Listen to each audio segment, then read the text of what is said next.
로마서 3장에 아주 바울이 자세하게 또 힘있게 말씀을 하고 있는 그 내용의 핵심이 뭔가 하면은 하나님의 의입니다. 하나님의 의.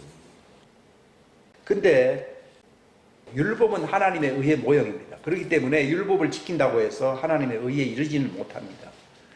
근데 복음은 하나님의 의가 나타난다고 하는 것입니다. 그래서 요한복음 1장에 보면은 율법은 모세로 말미암아 준 것이다 이렇게 말을 한 것은 하나님의 의의 실체가 즉 진리죠. 나타나지는 못하고 모형이 나타난 거예요. 하나님의 의의 모형이에요. 의라는 것은 옳음, 바른 것, 어떤 진리 이런 걸 뜻하는 것인데 그것의 모형이에요. 율법은 히브리서에 보면은 나타날 좋은 일의 모형이다 이렇게 나와 있어요. 그러니까 율법을 통해서 진리 정말 우리에게 의의 소망을 주실 그분을 그게 구원이거든요. 의의 소망이 바로 구원입니다. 그것을 바라보게 하려고 모형을 주는 겁니다.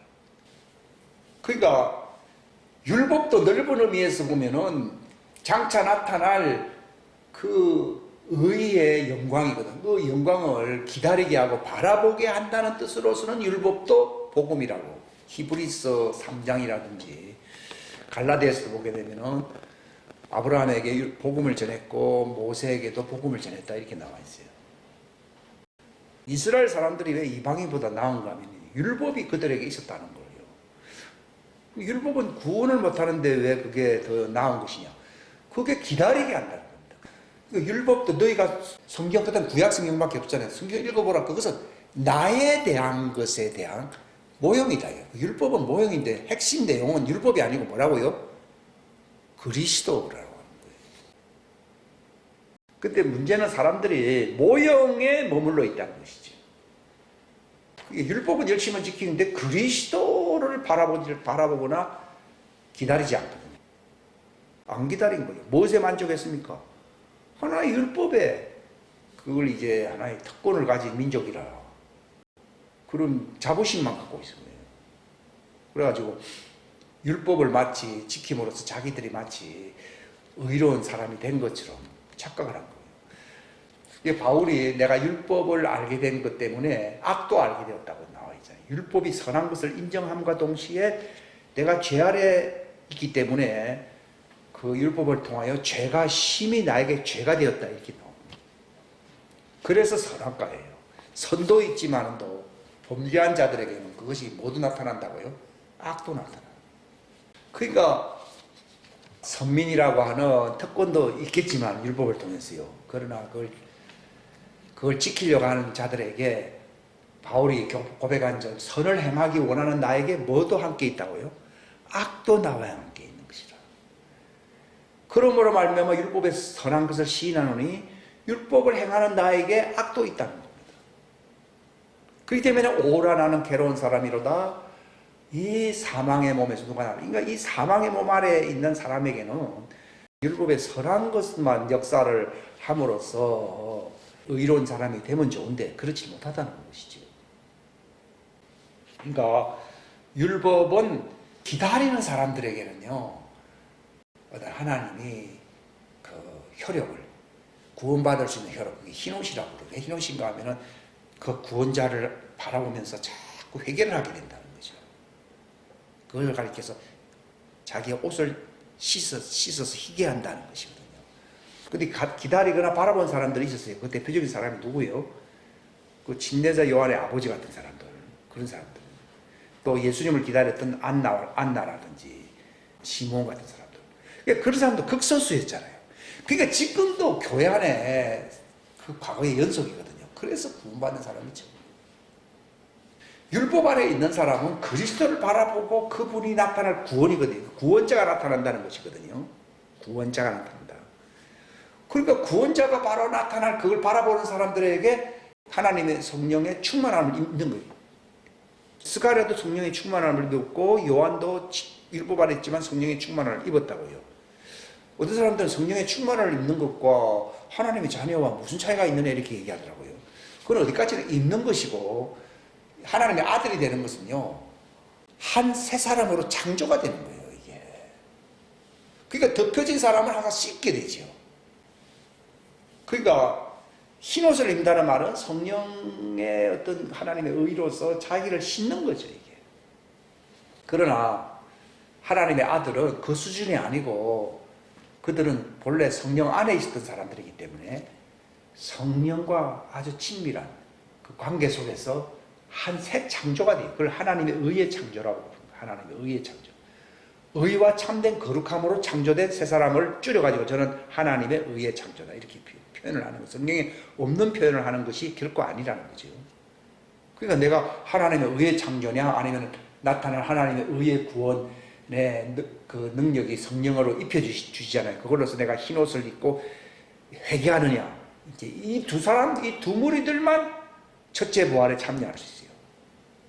그렇지 못한 사람은 나중에 이제 그 시민으로서 들어갈 수 있는 그 기회도 그 종들과 연결된 사람들만 그 소수의 무리들이 천년왕국으로 들어간다는 거예요. 즉 무슨 말인가 하면 복음을 듣고 나타날 구원자 그리스도를 바라보는 사람들에게 하나님의 종이 되는 그 특권이 주어진 것이고, 출애굽할 때에 모세를 따라 60만 대군을 따라 많은 잡족들이 같이 따라갔다 그랬거든요. 그 시민들은 곡간으로 들어갈 하나님의 종들을 따라가는 사람들이에요.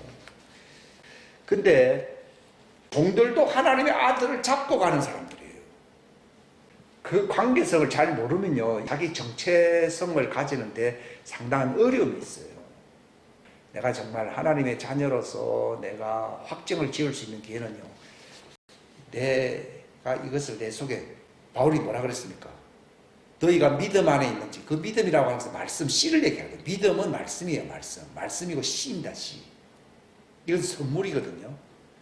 그래서 내가 그 그리스도 안에 있는지, 그 씨 안에서 내가 정말 그분과 하나가 되어 있는지 자신을 확정하라, 이렇게 되어 있습니다. 그것이 정체성의 확증입니다. 근데 바울은 너희가 버림받은 자가 아니면서 왜 자기 정체성을 알지 못하느냐라고 고린도서 13장, 본래 그 번역이 정확한 번역이 아니에요. 이게 일반적으로 번역한 것은요. 버려온 자다 이런 말을 한 게 아니고요. 하나님의 자녀임에도 불구하고 자기 정체성을 왜 갖지 못하느냐는 그런 뜻으로 그 고린도서 13장 5절을 말씀하고 있습니다. 이걸 아셔야 됩니다. 이 하나님의 자녀들의 어떤 안타까운 면모라고 할 수 있죠. 바울이 내가 완전함을 이루지 못했다 하는 말은요, 이 몸의 부활에 이르지 못했다, 즉 휴거를 받지 않았다는 걸 얘기하는 거예요. 이 지금 하나님의 자녀들의 마지막 소망은 뭔가 하면요, 예수님이 우리에게 오신다 이게 아니라요, 이 몸의 부활을 얘기하는 거예요. 몸의 부활. 이게 100%입니다. 이게 구원의 100%입니다. 왜냐하면 그리스도 안에서 망한 자들도 있다라고 그 고린도서 11장에도 얘기하고 있잖아요. 그렇기 때문에. 그러니까 바울이 다 이뤘다함도 아니라고 한 것은요, 자신 안에 거의 한 90% 하나님의 아들의 형상, 하나님의 의의 창조로서 자기 육체 안에 새 사람을 갖고 있지만도 이 완성은 육체를 벗어야 돼, 안 벗어야 돼요? 육체가 완전히 벗겨져서 신령한 몸으로 부활을 해야 되거든요. 이게 100%입니다. 이게 구원의 완성입니다. 이건 하나님 자녀입니다. 근데 누가 이 천한 몸이 변하여 이제 영광스러운 몸으로 부활할 것을 바라봅니까? 자기 속에 하나님의 의의 형상이, 이걸 그리스도 형상이라고 그러거든요. 이것이 거의 완성된 자들이에요. 그걸 바울이 어떻게 표현하냐? 우리 성령의 처음 익은 열매를 가진 자들이 이렇게 나옵니다. 이미 열매를 맺었다 이 말이에요.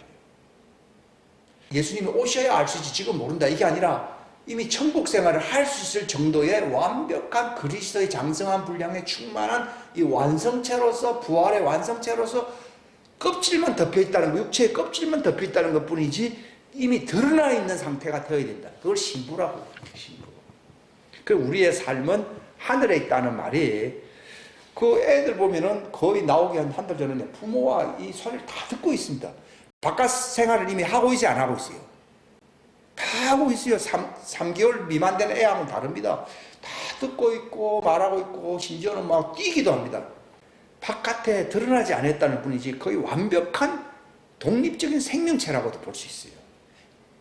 침례자 요한이 그 엘리사벳 어머니 뱃속에 6개월 되었지만은 예수님의 어머니를 만나니까 막 메시아가 그분 안에 나타났잖아요. 그러니까 막 좋아서 막 기뻐한 것처럼요.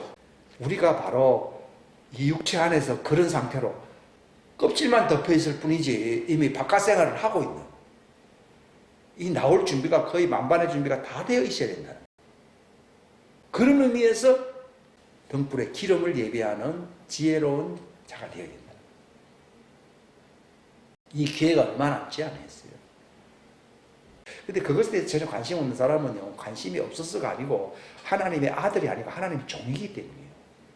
그렇지 않으면 완전히 시민이거나 아니면 시민 후보거나 아니면 뱀의 후손이든지 또는 쭉정이든지 또는 가라지든지 그런 존재든지. 바울이 내가 교회 일꾼이 되고 교회 사역자가 된 것은 하나님의 경륜을 이루려 함이라, 즉 하나님의 말씀을 성취하려 함이라 했잖아요. 그 성취가 뭡니까?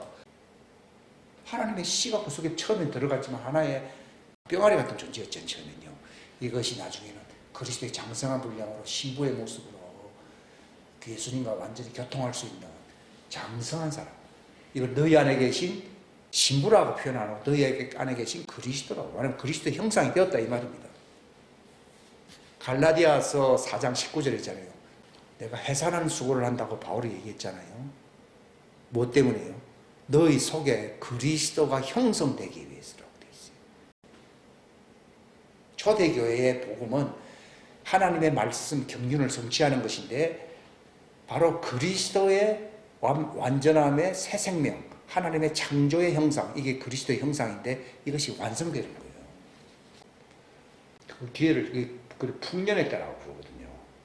이게 암송아지, 살찐 암송아지, 아주 충실한 결실된 옥식이라고 나와 있잖아요. 근데 이제 흉년의 때가 오면요, 가라지 또 쭉정이가 많이 나타나거든요. 그때 되지 못한 사람은 다 삼킴 받는다 얘기합니다. 이미 그때는 이 복음 전파의 어떤 그 또 다른 모드로 들어가 있어야 됩니다. 세상은 흉년이지만요, 뭐라고 되어 있습니까? 이사야 60장 말씀에 세상은 칠흑같이, 어둠이 온 세상은 가득하지만, 이게 흉년의 때거든요.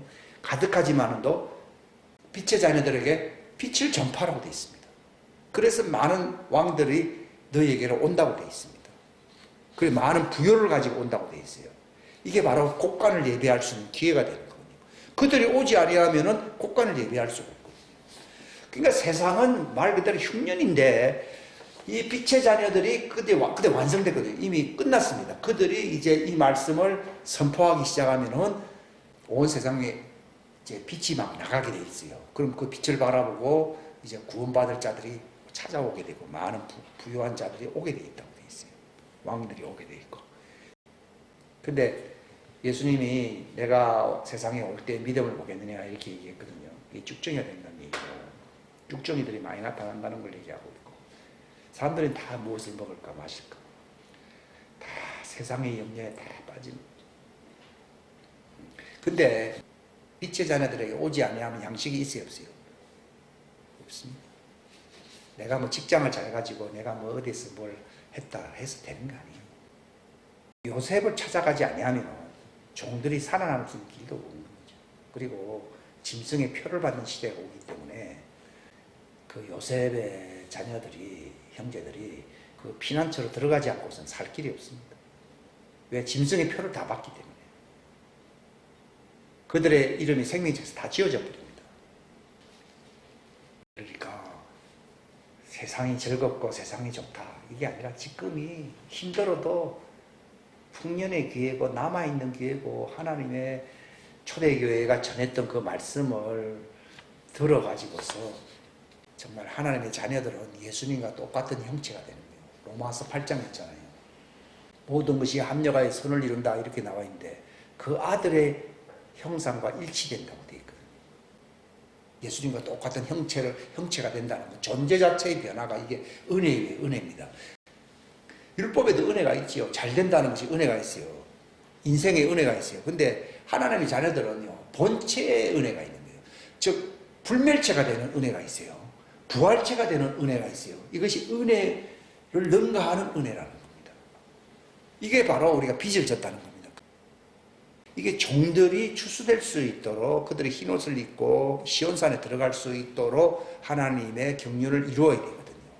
근데 이것을 과거에 몰랐기 때문에 뭐 할 일이 뭐 있느냐, 복음이 다 이제 전파됐는데 이렇게 생각을 했거든요. 그게 아니라는 것이 이제 이 풍년에 비가 내리는, 성령의 비가 내리는 이 시대에 밝혀진 거예요.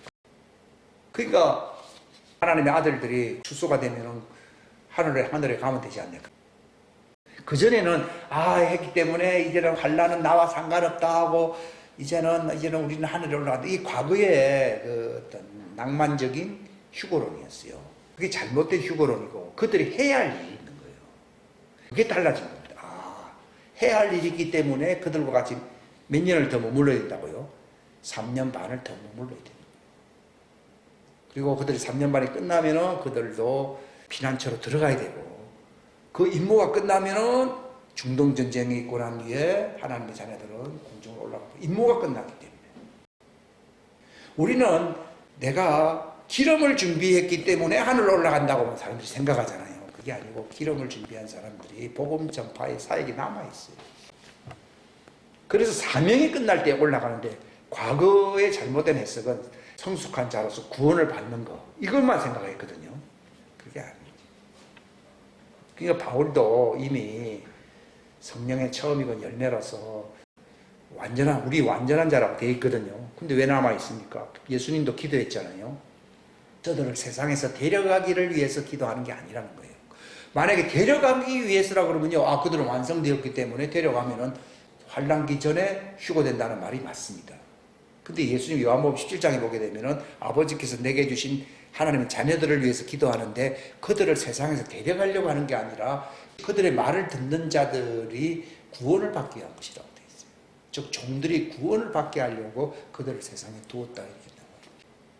마치 아버지가 나를 세상에 보낸 것처럼 이 세상이라는 것은 종들이 있는 세상이잖아요. 근데 그 예수님은 하늘에 있었고 하나님의 자녀들도 하늘에 하나님과 그리스도 안에서 함께 있었던 자들입니다. 근데 그들을 보낸다고 얘기해요. 종들은 땅에 속한 자들이기 때문에 하늘에서 보낸다는 말을 하지 않습니다. 근데 예수님은 하늘에서 나신 주님이시기 때문에 땅으로 오셨고 바로 하나님의 자녀들도 그분 안에 있었던 씨였기 때문에 성령 안에서 예수님의 형체 부활의 처음이고 열매가 되는 거예요. 근데 그들이 형체가 되었기 때문에 하나님 데려가는 게 아니라 마치 예수님이 성령 받고 난 뒤에 아버지가 데려갔습니까? 사역을 시작했습니까? 시작했고 똑같은 원리입니다. 성령을 알면서 성령의 처음이고 열매로서 익은 자들이 데려가는 것이 아니라 아버지께서 나를 보내신 것처럼 그들도 세상에 보내는데 그들이 악에 빠지지 않도록 보존되기를 원한다고 하면서 그들의 말을 듣고 믿는 자들도 그들과 다 함께 있게 하겠다고 말을 했거든요. 그게 이제 국간을 예비하려고 하는 그 하나님의 구원의 어떤 그 경륜이 담겨져 있는 거예요. 그래서 요한복음 17장 속에서도 이미 예수님이 말씀을 하신 거예요. 그 때문에 요한복음 20장에도 성령을 받아라, 그 죄를 사해라 그랬거든요. 누구의 죄를 사한다는 것입니까? 종들의 죄를 사해 주라는 것입니다. 근데 자신이 율법하의 저주 아래 있는데 다른 사람 죄를 사할 수 있습니까? 절대로 없습니다. 그리스도 예수 안에서 완전함을 이룬 하나님의 의의 완전한 새 사람의 창조가 이루어진 사람들을 향해서 너희가 숨을 내쉬면서 죄를 사함 받아라. 그들의 죄를 사해 주라는 것입니다. 이것은 인간이 죄를 사한다는 게 아니라 그들 속에서는 성령의 숨이 내쉬지잖아요. 그 성령의 말씀이 죄를 사해버리는 겁니다. 인간이 할 수 있는 얘기가 아니라 예수님도 내가 하는 게 아니라 아버지가 내 안에 계셔서 자기를 하신다고 되어 있거든요. 그러니까 그분의 말씀에 그분의 성령의 호흡이 소자야 안심하라 너 죄사함 받다는 말을 한 것이지 과거에 목수 시절에는 그런 일을 한 적이 없어요. 예수님도. 그것도 율법안에 있을 때는요. 그러니까 제가 말씀드리는 것은 바로 내가 하던 일을 너희가 할 것이라고 얘기했잖아요. 그게 그겁니다. 그래서 사명 감당하고 난 뒤에 휴거가 되는 것이지 사명 감당하기 전에 완전하게 된 자들이 휴거되는 게 아니라는 거예요. 그렇기 때문에 지금까지는 은혜를 많이 받았고 이제는 그 사명을 감당할 수 있는 사역자가 될 수 있느냐 이게 문제입니다. 이게 신부입니다. 사명을 감당할 수 있는 사역자가 될 때 신부지, 아직도 내가 젖이나 먹는 사람이라 그러면은 신부가 아닙니다. 그들은 종처럼 그냥 대기를 해야 될 뿐입니다. 교회만 왔다, 좀 불쌍합니다. 종들은 구원받을 수 있는 기회는 되는지 모르지만은 신부가 될 수 있는 기회를 놓친다는 것입니다.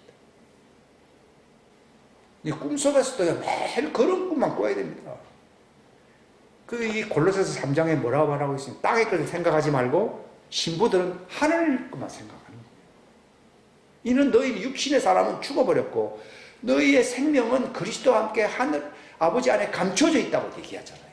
그렇기 때문에 이 세상에 속한 모든 행실이 다 자연히 할례를 받고 끊어지게 돼 있어요. 그래 우리가 안심하는 거죠. 바울이 데살로니가 교회 보고 왜 안심했습니까? 너희가 바로 그리스도 안에서 그 말씀 안에서 성령으로 말미암아 이제 완전하게 되었기 때문에 우리 임무가 끝났다는 거예요. 그때부터는 이제는 사람이 할 수 있는 일은 없습니다. 이제는 성령님과 말씀, 초대교회가 말씀과 성령이라 되어 있잖아요. 오직 말씀과 성령으로 내 자신을 이제 세우는 일만 남아 있습니다. 이게 그게 신부가 되는 길이에요. 이게 그러면 사역자가 된다는 거예요. 사역자가 된다는 말이 설친다, 열심히 봉사만 한다 그런 말이 아니라 하나님의 말씀 진리를 전파할 수 있다 이 말입니다. 하나님의 말씀 진리를 성경을 창세기로부터 요한계시록까지 다 안다 이 말입니다. 이 성경의 주제를 다 알고 있다는 겁니다. 이 말씀을 전한다는 것입니다.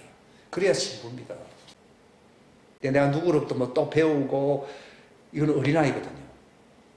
기독교도의 초보에 대해서 아직도 그것만 알고자 하고 사람에게서부터 뭔가 배우기만 하려고 할 뿐이다 하면은요, 아직도 장성한 자 신부가 될 수 있는 수준에 이르지 못한 것입니다. 신부가 되는 건요, 열심히 교회 안에서 기도를 많이 하기 때문이 아니고요, 내가 하던 일을 할 것이요 이보다 더 큰 일도 한다는 말은요, 마지막 때는 곡간도 예비한다는 뜻입니다. 이게 예수님은 곡간은 예비 안 했거든요. 곡간도 예비한다는 뜻에서 더 큰 일을 하는 거예요. 그 자들이 신부들이고 내가 올 때에 그 자들에게 내 자리에 앉히고 그들에게 수종 넣는다고 예수님이 말씀했습니다. 그들이 신부입니다. 신부. 바울이 우리 완전한 자들이라 이렇게 나와 있거든요. 거기서 완전함이라는 말이 육신 안에서 완전한 진짜는 아무도 없고요, 육신은 육신인데 자기 속에 완전한 새 사람입니다. 우리의 삶은, 그 새 사람의 삶은 하늘에 있는 것이죠. 그러니까 과거의 어떤 그 습관적인 것이 이제는 다 먼 옛날간 지나간 일입니다. 이전 것은 다 지나가서 보라 새 것이 되는 거죠. 그래야만이 앞으로 이제 환란의 때에 하나님의 사역을 감당할 수 있습니다. 완전입니다. 완전. 이것은 육신 안에서 완전해질 수 있다는 게 아니라 성령의 새 사람, 그분 안에서 새 사람, 새 창조 안에서 완전하게 됩니다. 이제 허물을 다 벗는 겁니다. 성령의 할례로 말미암아 우리가 죽었고, 골로새서 3장에 보면 이것은 뭐라고 표현됐습니까? 너희는 죽었고 이랬거든요. 그 말은 부모로부터 물려받은 이 인생의 삶은 끝났다 그 얘기입니다. 이 중요한 일. 너희는 죽었고, 너희 생명하는 것은, 이 생명은 성령의 하나님의 씨의 생명을 얘기하는 것입니다. 이게 이제 새 사람으로서 부활에 이르는 거예요. 이 골로새 3장 말씀을 선포할 수 있는 사람들이 되어야 돼요. 그리스도와 함께 일으켜졌다. 아직 내가 부활하는데 뭐 일으키냐? 이미 성령 안에 있으면 일으켜진 거와 다름없습니다. 육신 안에서 보이지 않는 뿐이지 이미 성령 안에서는 일으켜진 거예요. 그리스도와 함께 하늘에 안침받은 자입니다. 이미 옛사람은 죽어서 안 죽었어요? 죽은 겁니다. 이는 너희가 죽었고, 이런 표현을 할 수 있는, 선포할 수 있는 수준의 깨달음이 있어야만이 내가 예수님 오시기 전까지 그 사명을 감당할 수 있어요. 사명을요. 그러니까 그리스도 안에서 너희가 믿음 안에서 새 사람이 되어 있는지 자신을 확정하라 그 얘기입니다. 그렇지 않다 그러면은 아직도 애벌레로 있다는 얘기거든요. 그럼 율법아에 있는 거예요. 이게 참 심각한 문제입니다.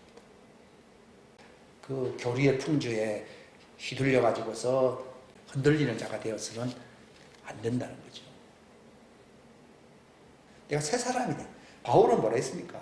할례를 받느냐, 구약의 율법을 할례 받느냐 안 받느냐, 이게 중요한 게 아니에요. 이는 뭐라 했습니까? 너희 안에 계신 그리스도라고 되어 있잖아요. 오직 새 사람뿐이니라 했거든. 지금은 그리스도 안에서 우리가 새 사람, 새 창조의 새 사람으로 부활체가 되느냐, 이것만 남아있어요. 이것이 마지막입니다. 이것이 되려고 바울이 사역자가 되었고 말씀을 선포하는 자입니다. 너희 안에 계신 그리스도 부활체, 곧 너희의 부활의 소망이다. 그것뿐이거든요. 골로새 1장 그 후반부의 말씀을 릭 조이너 목사님이 이제 하늘에 올라갔을 때 게시판에 딱 적혀 있다고 하더라고요. 너희 안에 계신 그리스도니 곧 영광의 소망이라. 내가 이를 위하여 사역한다 이렇게 있거든요. 제가 한 20년 전에 20년까지는 안 됐지만 그걸 들었더니요, 참 대단한 말씀이긴 하지만 그게 그렇게까지 실감을 못 간대요. 이제는 하나님 왜 그 말씀을 그 많은 성경 가운데 기록해 놨는지를 알겠더라고요. 이게 딱 적혀 있는 거예요. 이곳으로 올라올 사람들이 그 사람들이라는 거예요.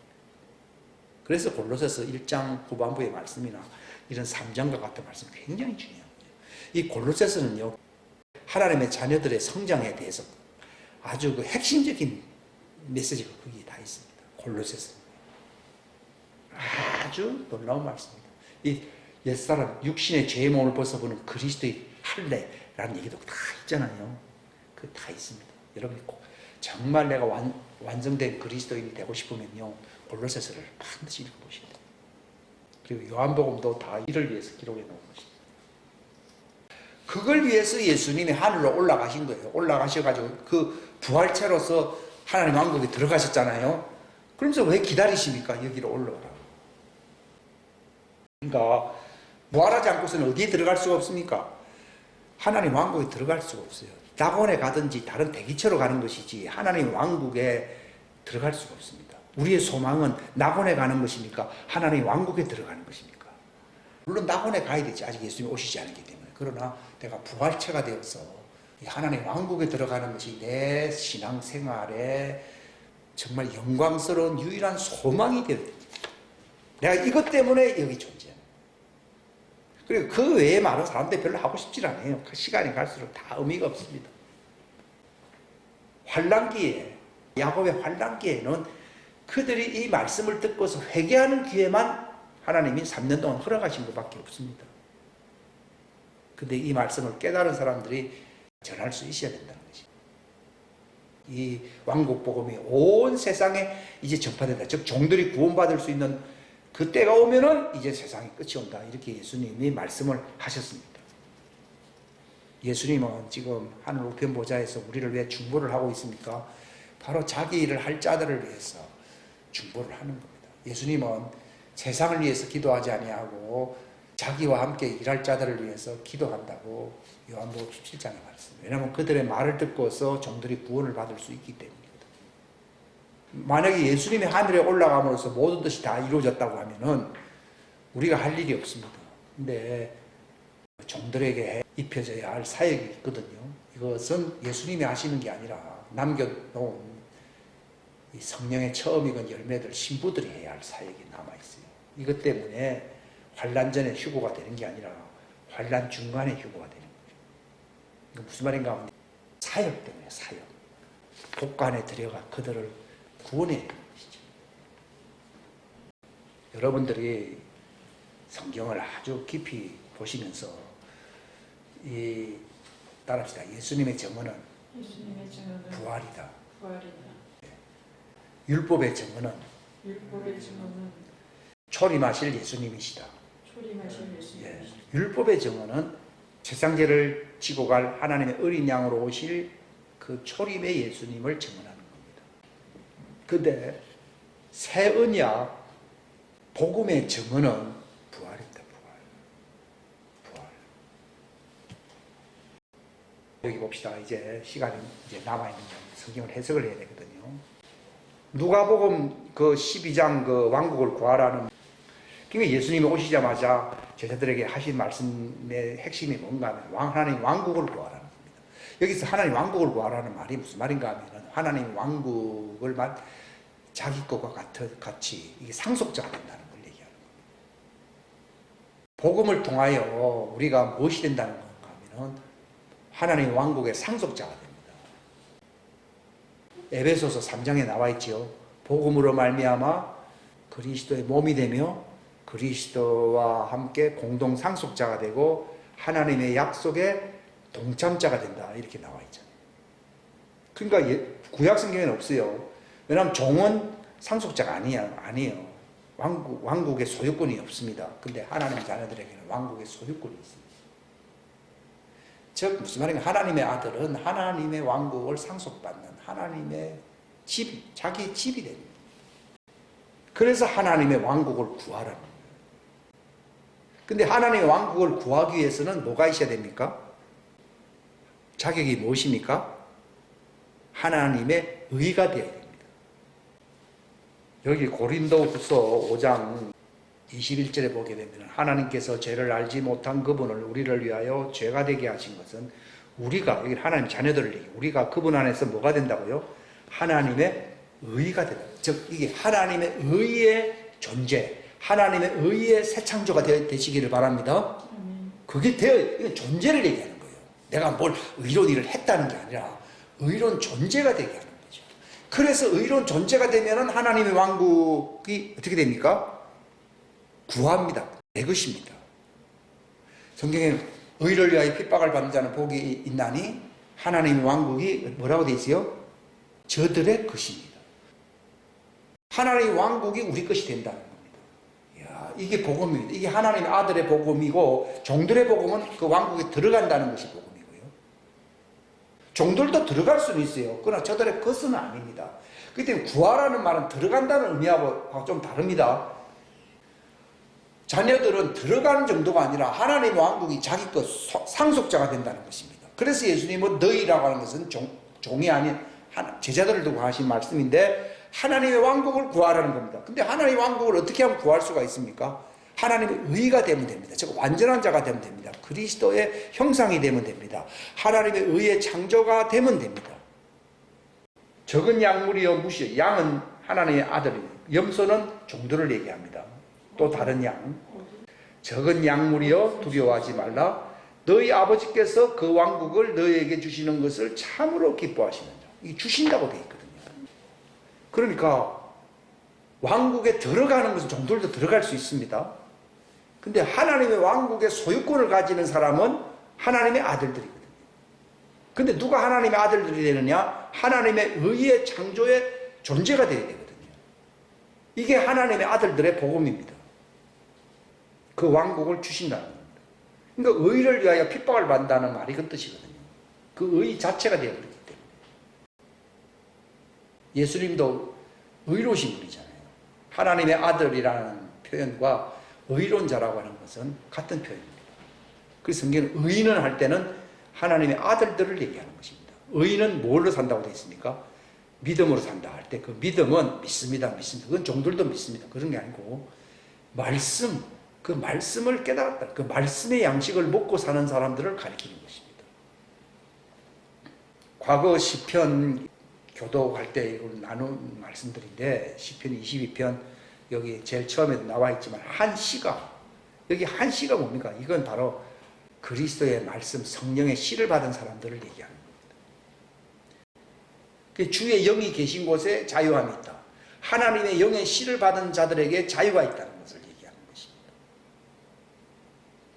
한 시, 이걸 고린도후서 4장에서는 주와 합한 자는 한 영이라고 되어 있거든요. 한 영이라는 말이 한 씨라는 뜻입니다.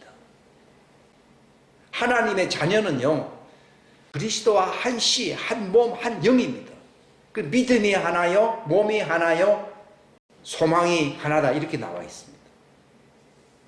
한 씨가 그분을 섬깁니다. 이것은 종을 얘기하는 게 아니고 이것은 하나님의 왕국을 상속받을 하나님의 자녀들을 얘기하는 것입니다. 이제 그들의 세대가, 이 마지막 세대가 여기 와 있다는 것이에요. 이걸 한 세대로 얘기하는 겁니다. 육신의 족보를 보면 제각각이죠. 세대가 다르잖아요.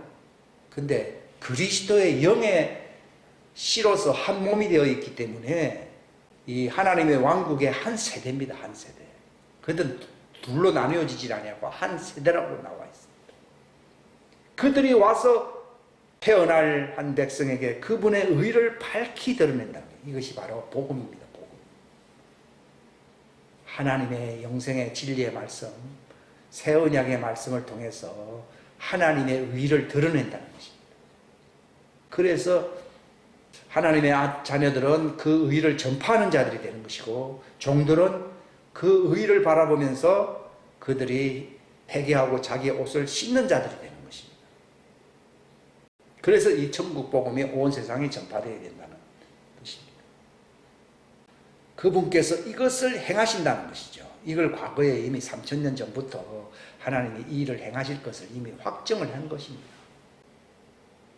이 일을 성취하기 위하여 예수님이 오셨는데, 요한복음 여기 5장 36절에 보게 되면은, 내게는 요한의 증언보다, 요한의 증언은 뭡니까? 초림하실 예수님입니다.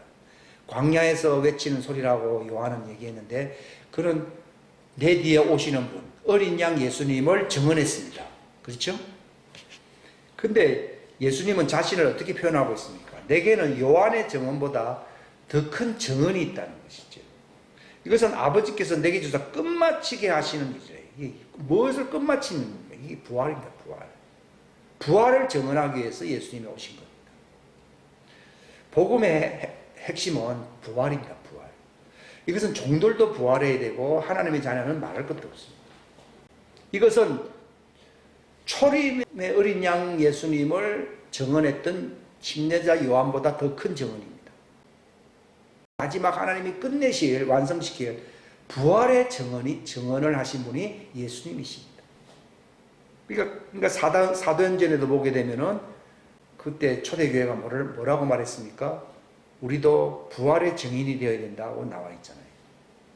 부활의 증인. 근데 오늘날에는 초림의 증언밖에 안 합니다. 그래서 종들이 나타날 수는 있겠지만은 초림의 증언으로서는 부활의 역사가 없습니다. 이것이 하나님의 자녀들이 되는 역사가 없다는 것입니다. 예수님은 나는 부활이요 생명이라고 말씀하셨습니다. 그러니까 이 요한복음 5장 36절 말씀이 굉장히 중요한 말씀인데, 예수님은 요한보다 더 큰 증언이라는 것입니다. 그게 무엇입니까? 아버지께서 내게 주사 끝마치게 하시는 일. 예수님도 죽으셨다 부활했잖아요. 그러니까 자기의 말씀을 듣는 사람은 죽는다는 것이 아니라 부활한다는 것입니다. 왜냐하면 부활체가 형성되기 때문에. 이게 복음입니다. 율법은 아무리 들어도 회개를 하고 예수님을 바라볼 수는 있지만 자기 속에 부활체가 되지는 않습니다. 근데 예수님의 이 새 언약의 진리의 성령님의 말씀은 우리 속에 의의 참된 창조, 아이가 마치 뱃속에서 창조가 되듯이 그 새로운 창조로서 부활의 증인이 됩니다. 바울 속에도 그 성령의 처음 익은 열매를 가졌기 때문에 자신도 뭘 증언했습니까? 부활의 증인이 되었잖아요. 이 놀라운 말씀입니다.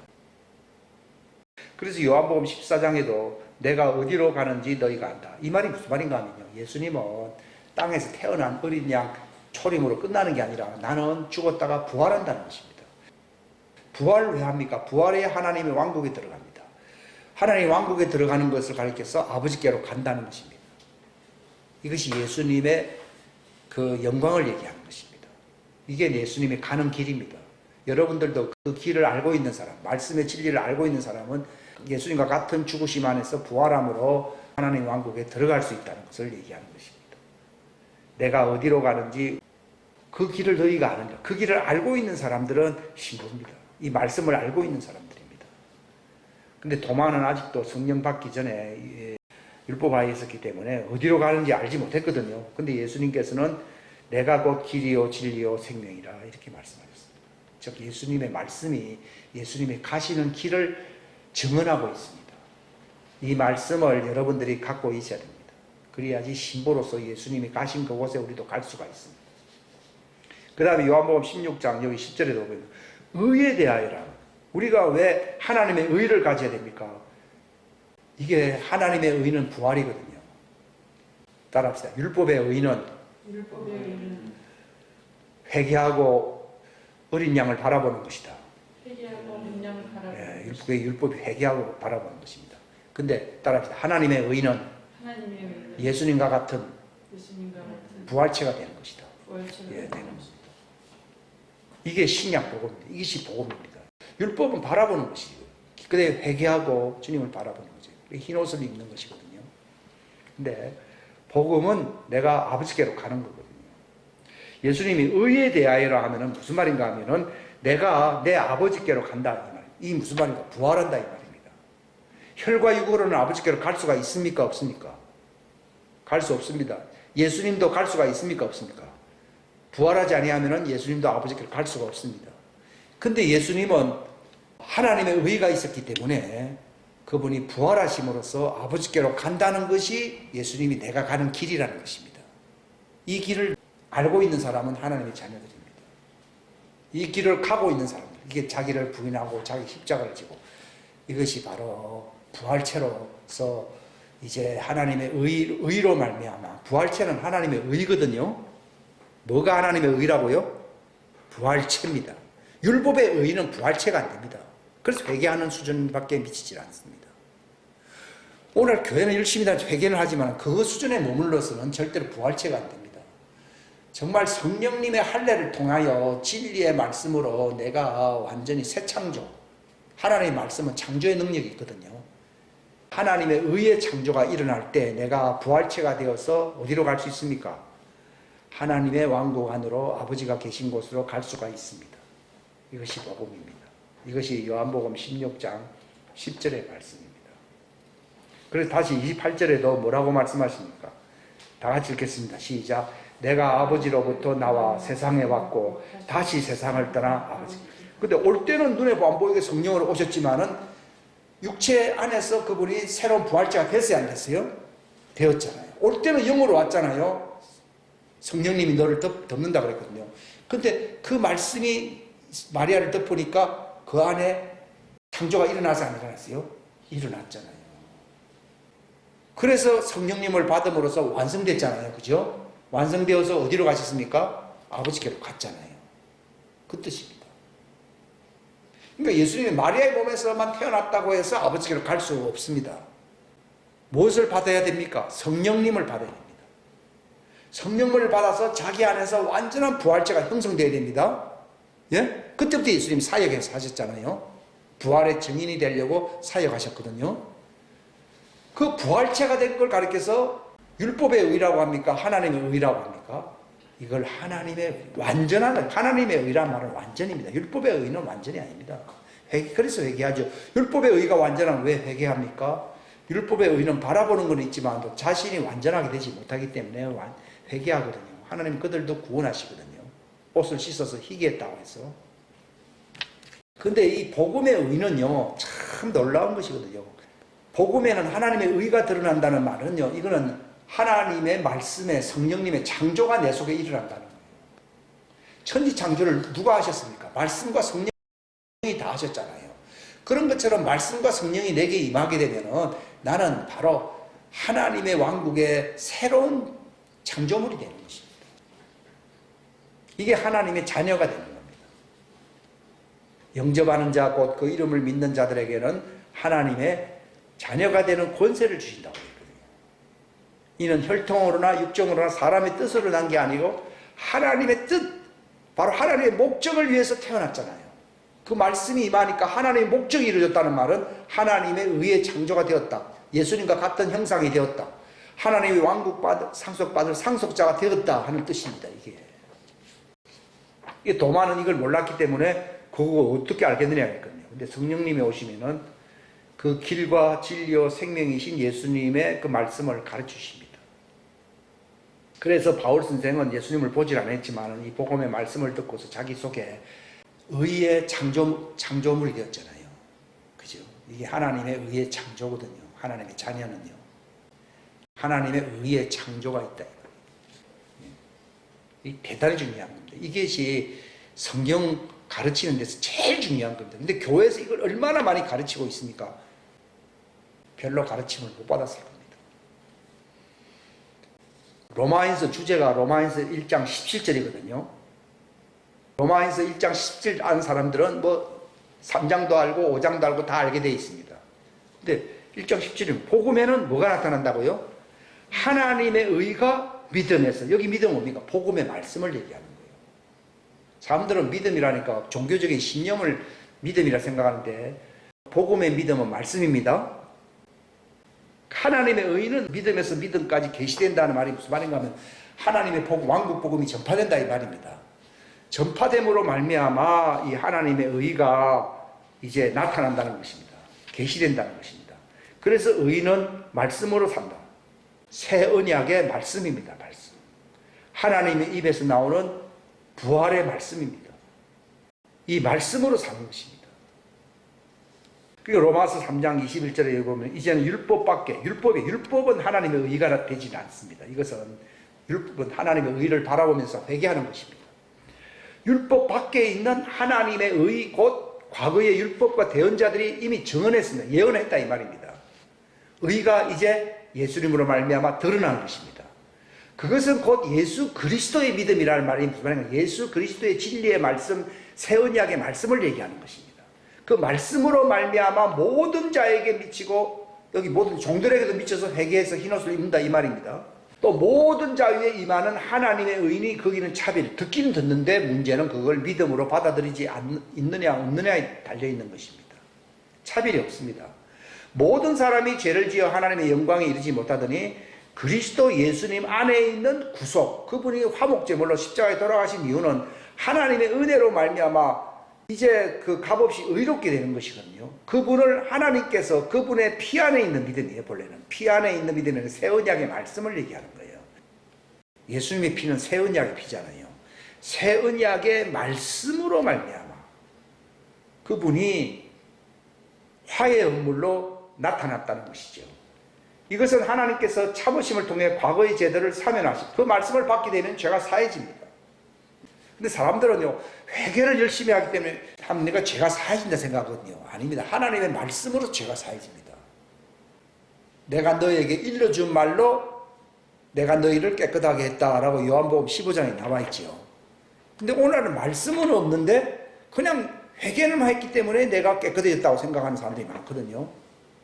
그 수준은 아주 종들의 어떤 그 초보적인 수준을 얘기하는 것입니다. 죄가 사면되었다는 증거는 하나님의 의가 내게 임했다는 걸 얘기하거든요. 하나님의 의가 임하지 아니하면요 옛날로 또 돌아가게 돼 있습니다. 더 악한 귀신이 또 7귀신이 들어온다는 얘기가 있거든요. 이 하나님의 의가 들어와야만이 악한 자로부터 자신을 지킬 수가 있습니다. 죄를 사해 주시는 것은 하나님의 의를 보여주는 것입니다. 하나님이 내가 말할 때 이때 자신의 의를 밝히 드러내사 하나님도 의롭게 되며 자신이라면 하나님입니다. 하나님이 의로운 분이라는 사실과 또한 예수님을 믿는 자들, 즉 그분의 말씀을 믿는 자들도 의롭게 어떻게 된다고요? 의롭게 만든다. 그분이 우리를 의롭게 만들어줘야 됩니다. 내가 만드는 게 아니고. 이 로마서 3장 말씀을 여러분들이 많이 읽어보셔야 됩니다. 이 말씀이 깨달아지게 되면 의인이 된다. 즉 하나님의 의롭게 만들어졌다는 말이 의인이다. 의인은 내가 자칭 의가 아니고 내가 자칭 의인이라는 말이 아니라 하나님의 말씀을 통하여 성령으로 내가 하나님의 의로운 존재가 되어졌다. 하나님의 의의 창조가 되었다 이 말입니다. 이것이 의인입니다. 그들은 살아가는 양식은 오직 하나님 말씀 외에는 없습니다. 오직 하나님 말씀 외에는 없습니다. 오직 의인은 하나님의 말씀으로 삽니다. 그래서 로마서 5장도 읽어보면 한 사람의 범죄로 말미암아 사망이 한 사람을 통하여 군림하였을진데 은혜와 의의 선물을 넘치게 받는 자, 이 말이 성령님을 통해서 하나님 말씀을 이제 알게 된 자들을 얘기하는 것입니다. 이 사람들은 한 사람 예수 그리스도를 통하여 더욱더 생명 안에서 군림하리라. 새 창조물 하나님의 의의 창조가 된 사람은요 생명 안에서 군림합니다. 군림. 19절에도 한 사람의 불순종으로 말미암아 이건 아담이잖아요.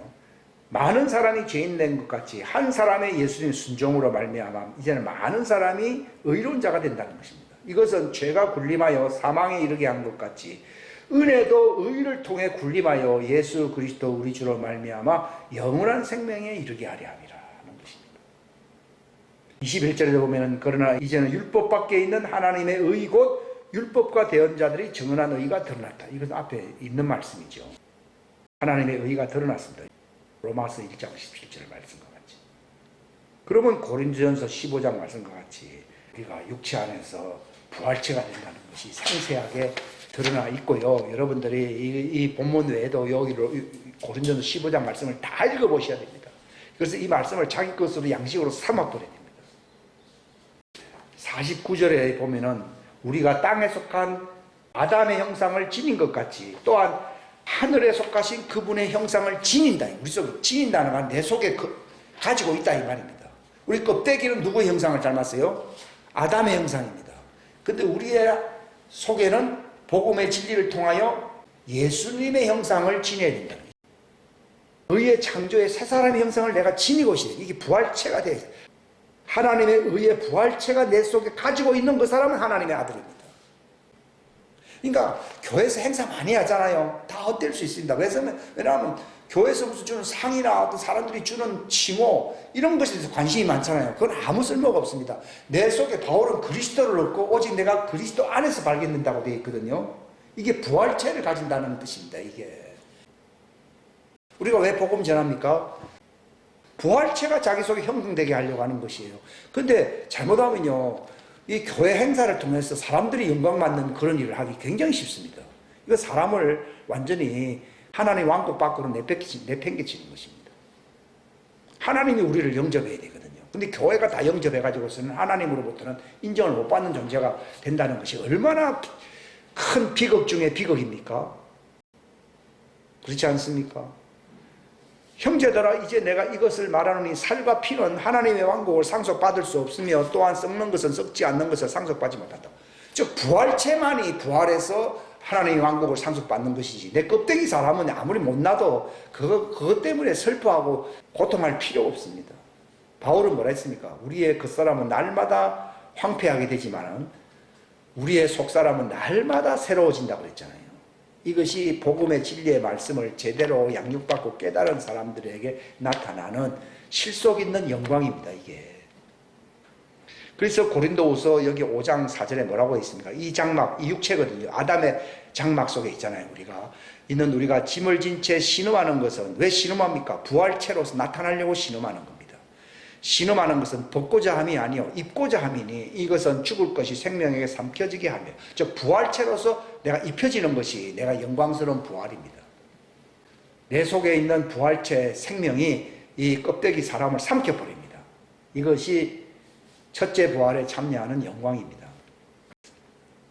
그래 21절에 보면 하나님께서 죄를 알지 못한 그분 예수님이시잖아요. 우리를 위하여 죄가 되신 것은 화목 제물이 되셨잖아요. 우리가 그분 안에서 하나님의 의가 의로 만들어지려 함이라 이 말이에요. 이 존재의 변화입니다. 이것이 빌립보서에도 율법에서 낸 내 자신의 의가 아니라 그리스도의 믿음이라는 말은 새 언약의 말씀을 얘기하는 겁니다. 그 말씀을 통한 의, 곧 믿음으로 말미암아 하나님께로 난 의, 이게 하나님의 의거든요. 의를 소유하면 내가 창조되거든요.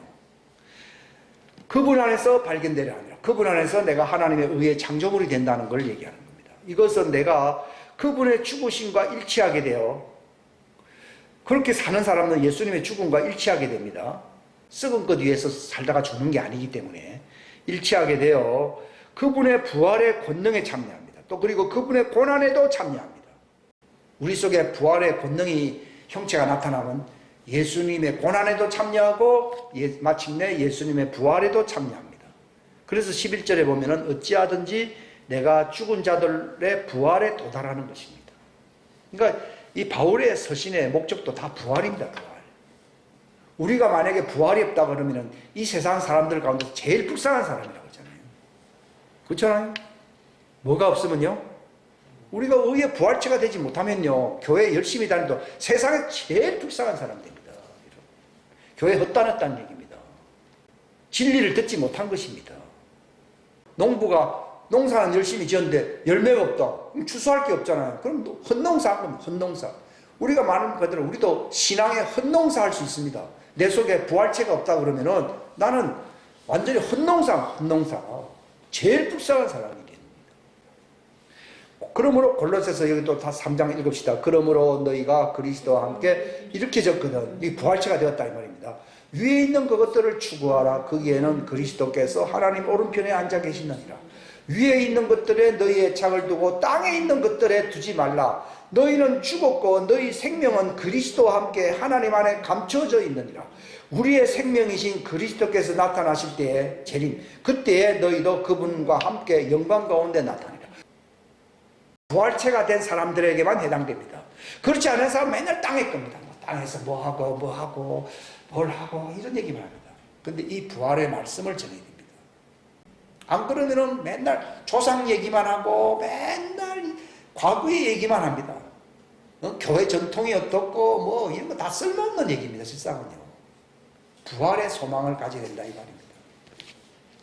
그게 복음 전한다는 겁니다.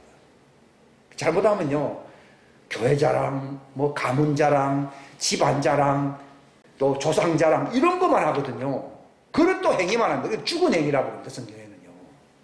죽은 행위. 예수님은 죽은 자들로 죽은 자 장사하게 하고 넌 나를 따라오라고 그랬잖아요.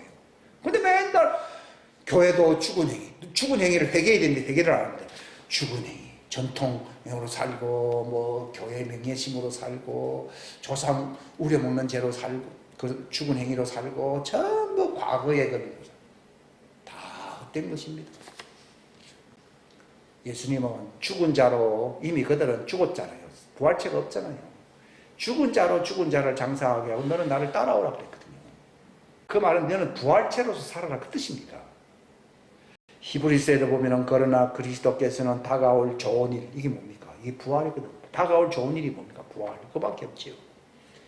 대제사장으로 오시되 손으로 만들지 아니한 성막, 이 건물에 속하지 아니한 더 크고 완전한 성막, 이게 뭡니까? 예수님이 부활체로 왔다 이 말이에요. 부활체가 되셨다 그 말입니다.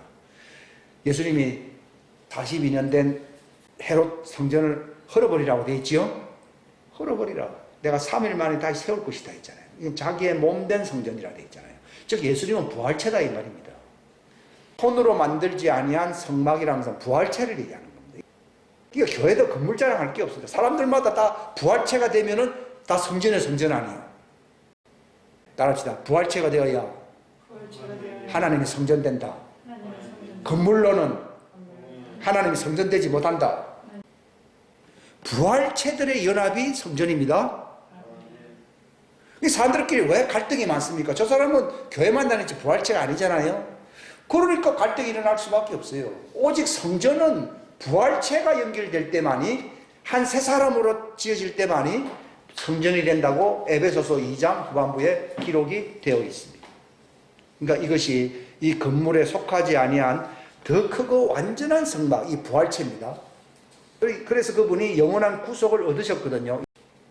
그래서 24절 다 같이 읽겠습니다. 시작. 그리스도께서는 손으로 만든 거룩한 처소들 곧 참된 것의 모형들 안으로 들어가지 아니하시고 하늘 그 자체 안으로 들어가사 이제 우리를 위하여 하나님 앞에 나타나신다. 즉 우리도 부활체가 되어서 올라오기를 바라는 것입니다. 그래서 우리가 해야 할 일은 무엇입니까?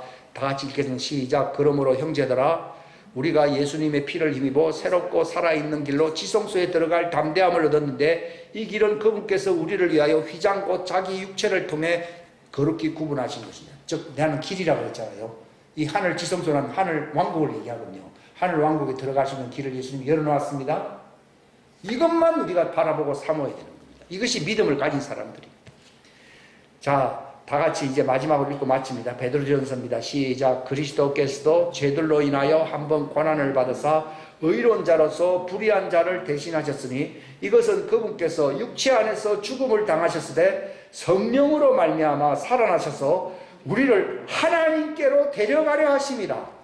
그 일과 동일한 모형 곧 침례가 예수 그리스도의 부활로 말미암아, 부활이거든요. 이제 또한 우리를 구원하나니. 여기까지만 읽겠습니다. 이게 부활입니다.